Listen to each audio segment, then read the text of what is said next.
It has a hook on it, so it can hook. I can hold my hand like that, and the end of it can hook around, I think, this finger. I remember it should feel like an extension of my hand. Schindler's List. In Schindler's List, I played Armand Goeth, who was the commandant of a Nazi labor camp in outside Krakow in Poland. I'd done maybe 2 feature films before. I remember being struck by Stephen's extraordinary knowledge of the technique of filmmaking, which in my very limited experience I hadn't experienced anyone being so vocal about lenses and how they're going to shoot, and we'll do it like this and put a dolly down here. I mean, and it was exciting because it felt like someone was unashamedly vocal about their process as it was happening. And I remember he said to me, "I'm shooting this, I've made no storyboards, I'm just shooting this." Obviously he knew his script inside out, but he was allowing himself to be inventive on the day. That's what he said. He said, "You know, I've just directed Jurassic Park, everything's storyboarded to the nth degree, this is the opposite." And the energy of that oppositeness was his aliveness, and it was, you know, he was very vocal and demanding a lot of the crew, but it was exciting. I tried to do as much research as I could, based on Thomas Keneally's book, Schindler's Ark, originally, then it was called Schindler's List. But in the Imperial War Museum here in London, there's quite a lot of documentation about Schindler and Goeth, and I think what I came away with, this is a man who he drank a lot, Armand Goeth. I think he was, and he ate a lot. And the scene with Beth Davids playing Helen Hirsch in the cellar. I would like so much to reach out and touch you in your loneliness.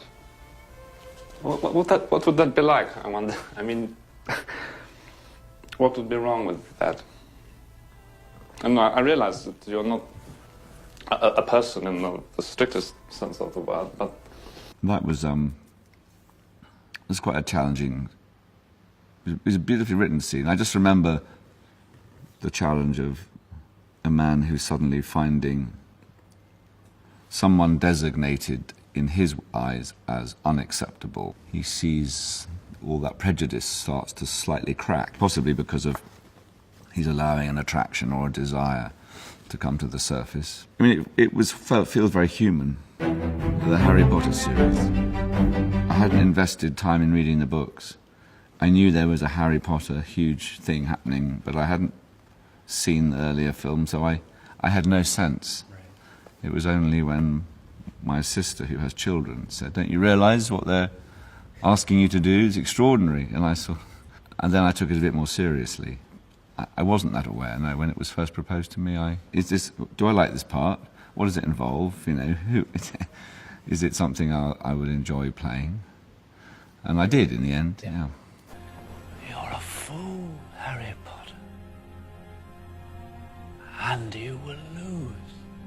She describes the voice in a couple of places at least, which was a good indicator of where to go. And the snake-like idea that J.K. Rowling gives him as someone that he himself has snake-like elements to his movement, silky, smooth, silent.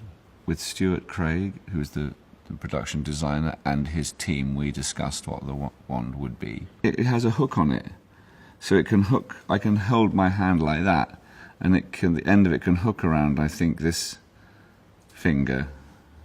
So it can sort of, I can almost have the hand open, so you would think it might fall off the hand, but I don't know, I just enjoyed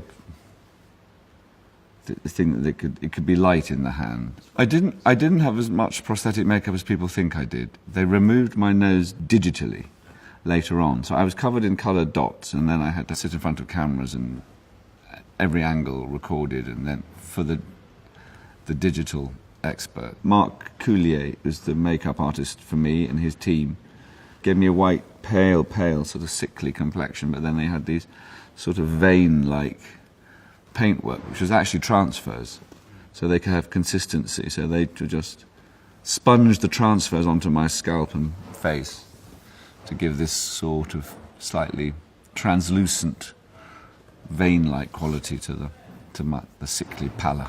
The scene at the table, when I talk about muggles. To her, the mixture of magical and muggle blood is not an abomination, but something to be encouraged. And then the snake comes up along, and I love that scene. I think it's the beginning of the first part of Deathly Hallows. Nagini. Dinner.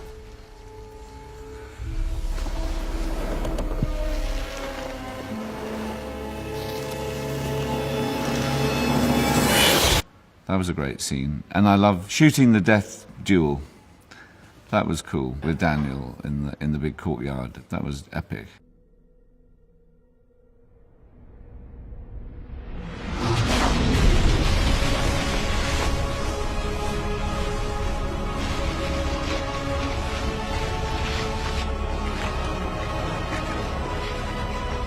What's that like? How do you get yourself in that moment, you know, and do you visualize the blasts coming from your wand? You just have to hate Harry Potter. There's a deep loathing. I'd be pissed if they brought back Voldemort and didn't ask me. Coriolanus. The sort of decision to direct came indirectly. I was close to a great producer called Simon Channing Williams, who produced all Mike Leigh films until sadly he died. He had a project which he tried to make with me, but it didn't work. That initial process of script conversations and some location scouts and starting to put on the hat of a director, that gave me a kind of confidence to reach into an idea in my back pocket which I had had, that if I ever would direct, it would be this, that Shakespeare played Coriolanus, which is not often done, I wouldn't say it's one of his most popular plays. It's a very antagonistic, confrontational, elitist, central protagonist, but fascinating play about politics and power and people. To our noble consul, Coriolanus. With Coriolanus, I definitely reference Baz Luhrmann's Romeo and Juliet as a very bold, exciting modernization, using Shakespeare's text, but committing to a modern world. I desperately want audiences to feel that whatever the language might be doing, that the emotions and the actions and the motivations are ones we carry in us today. I will fight against my country. And then men die. But it was a tricky sell. My first film, obviously easily labelled as vanity project for this actor and all that stuff. It was scary directing myself. The challenge was I mustn't spend too much time indulging myself. I had a bit of a clock in my head when I was doing coverage on myself. I feel the responsibility to nurture the other actors and their performances, really. And that's one of the pleasures, actually. Grand Budapest Hotel. I'd met Wes a couple of times. He'd been extremely friendly to me and supportive. I'd shown him an early mood reel, or what they call a sizzle reel, of Coriolanus when I was trying to make it and get funding. He had been very supportive and encouraging about it as an idea. But that was in a social situation. And so some years later, now, 3 or 4 years later, he's sending me the script. And he had an eccentric approach, which was to say, please read the script and tell me which character you'd like to play. Well, I think this one, maybe. That was a very happy experience with the way Wes works, with his ensemble of actors, Edward Norton, Willem Dafoe. And I think everyone is there because they love the spirit of his films. Many of the hotel's most valued and distinguished guests came for him. I love you. I love you. She was dynamite in the sack, by the way. She was 84. I've had older. I remember definitely thinking of who do I know that are Monsieur Gustave like? And there is actually, it's supposedly based on a mutual acquaintance that I know Wes knows, who came to the set, and I knew I don't mimic him, but I suppose I'm aware of this person's energy and demeanour that I've taken it on board. Sunshine. Sunshine is directed by a great Hungarian director, István Szabó, and István asked me to be in this film, which is the story of a Jewish family's assimilation. in the 20th century in Budapest, in Hungary. István Szabó said to me, this film is about the disease of wanting to be accepted. Who are you trying to please? I have to please our family and the memory of our rabbi grandfather. I have to please the government and its opposition. I have to please our brother, who wants to turn the world upside down, and our father, who wants to keep the world exactly as it is. You play multiple characters. I do, I play three. There was differences in facial hair and haircut, I think. But I thought, no, that shouldn't be. If the storytelling and the filmmaking is clear enough, the audience will know. It didn't seem at all the sort of film where the actor completely changes and, oh my God, is it really him, her, whatever? It was, no, you meant to know it's me. You're meant to understand that, you know, it's the same family. It's the fact that I'm playing all three was the linking element. White Crow.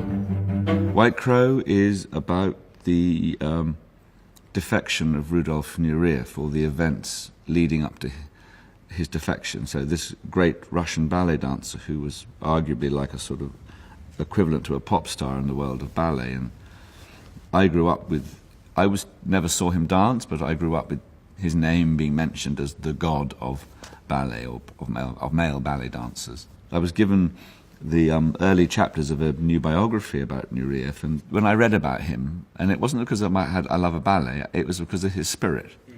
And that's what drew me to him. A very confrontational spirit, often very difficult and abrasive and arguably abusive to people. And I found it a very moving story. And I talked to the screenwriter David Hare, who you will know from films like The Hours and The Reader that I did. And David responded to the idea of writing. So we worked together on that. I learned from the first film, Coriolanus, to not to be afraid of getting a lot of coverage, to take time, to go for a few more takes if I needed to, even if it meant pushing the overtime button a bit. There's a Japanese director called Ozu who has these very simple classic frames, and it's probably very unfashionable. I mean, I love films where the camera moves, but the principle of the frame that can hold the characters or close-up. On White Crow, we had 3 time frames. So that principle of the sort of classic frame of the camera that either moves on a track or is locked off or was applicable to the Leningrad time frames, where Rudolf Nureyev is a student.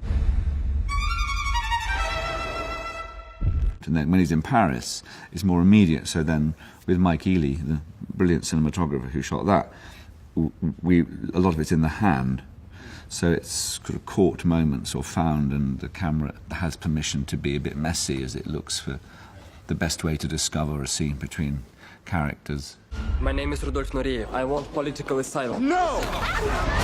Did you have different cinematographers for each section of the film? I did. My 3 cinematographers, Barry Ackroyd, Rob Hardy, Mike Ely, all brilliant. Shooting ballet, which I was way out of my comfort zone. I wanted an unknown to play Nureyev, and I wanted a dancer to play Nureyev, but it was principally an acting part. So persuading people to cast a total unknown, who's not even an actor by training, in the lead, that was really difficult. This was never a film about his dance career. It was always about what it is in the person, I suppose in an artist or a performer, that makes them determined to go there, and often necessarily ruthless in their pursuit of excellence.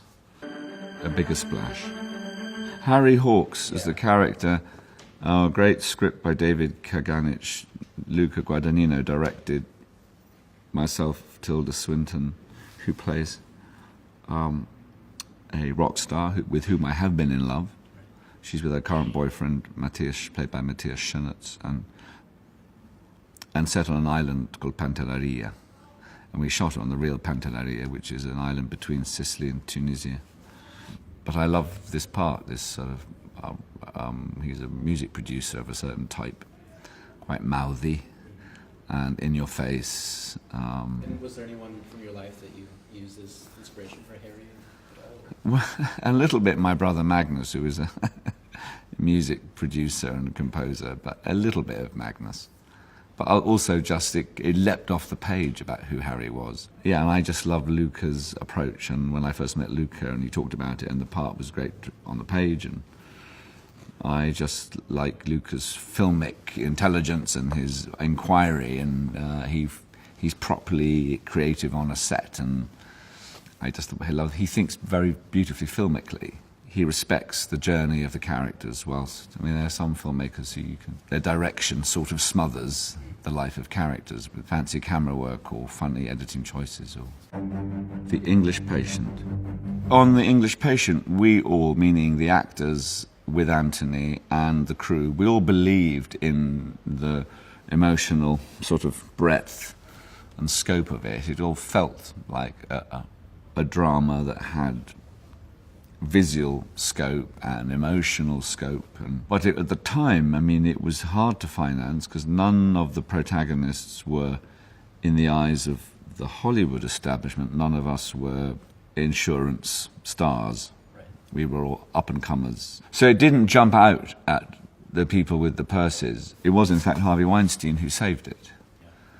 Through Miramax, he came in and saved it because it was going down just before we were due to start.